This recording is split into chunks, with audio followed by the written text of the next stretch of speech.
Magandang araw guys. Ano nga pala ngayon? Holy Week na. Kaya nag-aayos na ako ng gamit para pag uwi ko mamaya, ready na ako. Medyo mahaba-haba nga pala yung ating magiging bakasyon ngayon. Kaya ito, medyo marami-raming damit yung dadalhin ko. Dadaan nga muna pala tayo sa bahay ng girlfriend ko. Kaya eto, medyo bibiyahe tayo ng medyo malayo-layo. Sasama kasi siya sa akin pag uwi ko sa Laguna.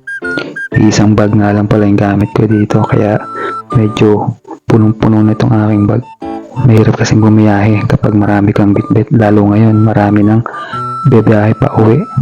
Siksikan ngayon at traffic, kaya kailangan medyo konti lang ang dala mo. Ito, suot na ako ng sapatos para ready na tayo mamaya pag uwi. Expect ko kasi ngayon maraming uuwi, kaya ito, isang bag lang ang dala natin. Biyahe na rin ako nito at ito na nga yung papunta pa lang sa bus na sasakyan ko. Medyo marami ng tao and yan, siksika na sila. Marami kasing ngayon pa uwi ng probinsya. Pumunta nga muna pala ako dun sa loading station para loadan yung aking card.